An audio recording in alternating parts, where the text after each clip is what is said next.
I am joined with Phil Evans, Director of Partnerships, and Alistair Firth, CEO of Eido, and Dr. Mike Brooks and Lee Francis of PatientSource. Hello, everybody. Hi. Hi. So Eido are experts in informed consent. Can you tell us a little bit more about Eido and why you exist? Sure. So we support patients and clinicians through the consent pathway, and we do that by having a range of digital consent solutions. And that's underpinned by really high quality content that we've been producing for over 20 years. So today we support about 65% of the NHS in the UK and pretty much all of the private hospital chains. And we see our role very much to enable the clinician and the patient to go through the consent pathway to the point where the patient's genuinely informed about the procedure that they're going to have. Yeah, because that's something that I assume you'd would be the status quo, and that you'd want everyone to know about, the patient to be really informed of that, but I guess it can be lost in the ether. And we think there's a real risk as we go into the digital environment that consent starts to become a tick box exercise.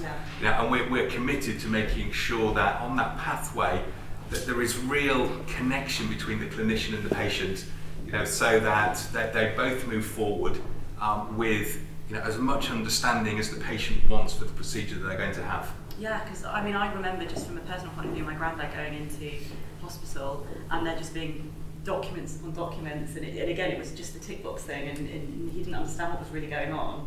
And that's been one of the challenges, up until this point, which is patients are given loads of information.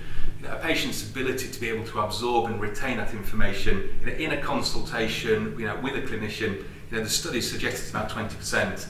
So being able to provide that content digitally that the patient can look at in the comfort of their home, work their way through it, note any questions that they've got, so that when they go back in to see the clinician can say, actually, I can see these questions, let me address those for you. And it becomes very much a two-way conversation at that point. Yeah, and the patient at the sort of centre of it all. Absolutely. Yeah. Just to add to what Alistair said there, if consent was an issue pre-COVID, then in a COVID world now, it's even more of a problem. We have a waiting list of 5-6 million patients, many of whom have been waiting for surgery for longer than a year and will have given their consent a long time ago. So the temptation for very busy and stressed clinicians to try and rush through that backlog will absolutely have an impact on consent, and that impact is only likely to be seen in 4, 5, 6 years' time. Once consent litigation cases start coming in. So can you tell us a little bit about the partnership between Eido and PatientSource and why it's special? We are trying to develop a partnership scheme and closely align ourselves with other patient-facing organisations who have the same vision as us to improve the quality of patient pathways, but also make life easier for clinicians. That's what we're about, and it struck us very early on that that's what PatientSource were all about as well.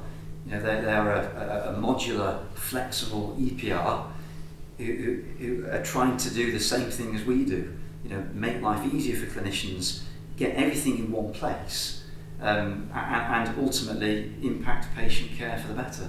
Yeah. Have you got any thoughts on that? Yeah, I'm going to offer Phil a job in PatientSource. So he's just played back most of our marketing straplines to us, which is fantastic. Modular, EPR focused. I was very excited when Eido contacted us and said, we've heard about your PatientSource partner program, please can we have a conversation?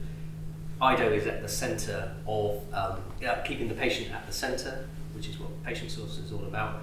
And our solution, we have consent with it, but we've got the best of breed connect all methodology.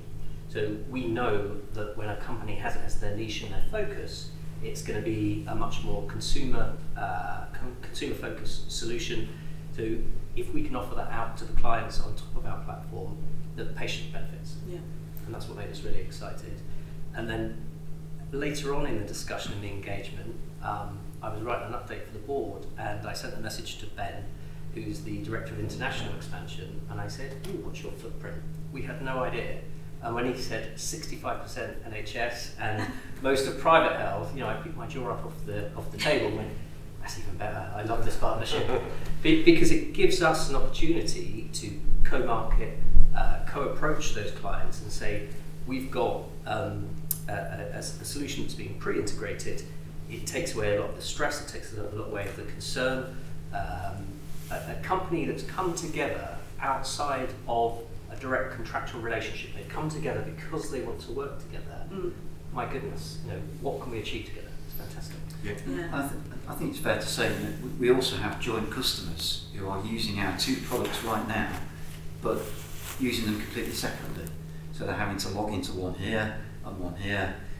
Actually, much of this has also been driven by those customers coming to us and saying, could you please talk to each other and work together? And that's been the driving force behind much of this as well. Yeah, I think what we've chatted about the whole, with a lot of the partnerships, is the flexibility and the fact that you can be agile, like you say, you can combine them together. That rather than being jack of all trades, bring the experts together and give them one thing. So. Phil, you've just reminded me of a story actually. We had our first go live after lockdown on March the 17th of this year with our client HealthShare. And we were working with Branny, the hospital director, and over the 2 days that I was on site for the go live, he kept telling me about these patient leaflets. He should be in your marketing and sales department. We were very busy with the go live, so I was talking to him about it, but on day 2 he sat me down and he said, Lee, look at the screen. And as he scrolled through the patient leaflet, the Eido logo popped up, and I said, Branny, I've got a story for you.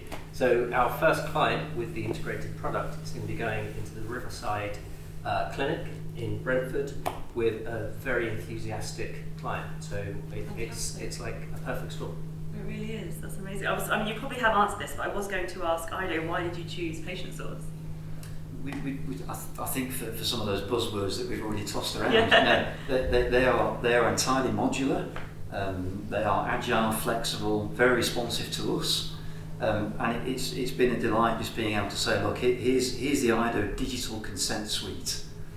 You can have it and put it into PatientSource at the appropriate time, at the appropriate place, and they have taken that and simply done it.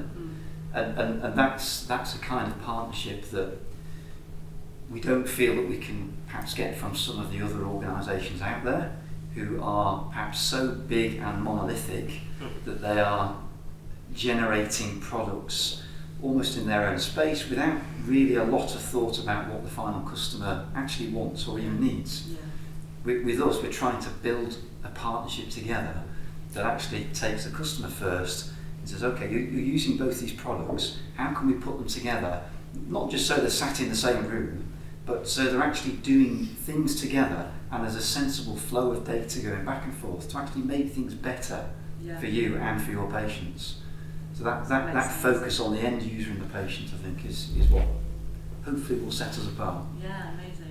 The same thing to you, really. Yeah, can I take a bit of a reflection on that? I think our company, which was founded by a clinician and is very clinician heavy within it, the conversation coming from me, you imagine all of the noise and traffic going into the development teams. There's so many different things we can do.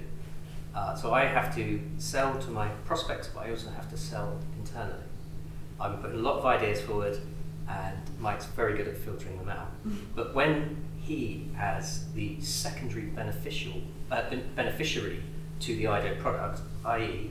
you've got patients and the patient's family that are much more informed, much more calm. They've been able to do pre-op preparation, so they're fitter for surgery in a better state, and then post when Mike's doing the follow-ups. So when Mike hears all of those benefits, all of a sudden that integration comes to the top of the pile, and I get my thing moved forward. Yeah. Mike, I don't know if you've got some. Yeah, no, I thought Mike might have a little bit to say about sort of the benefits, really, because you're on the front line. Yeah. So it's really easy to underestimate the importance of consent. It's so easy. So PatientSource was founded on two really important principles. One, the idea that the medical environments could be safer, that there were latent risks that we were throwing in, exposing our patients to, that could simply be fixed with digital solutions. So one pillar is things can be made safer, and the other pillar is the frontline staff who are very busy need a leg up, and you don't want to be making stuff safer by adding work to the front line. It doesn't work, it won't get adopted.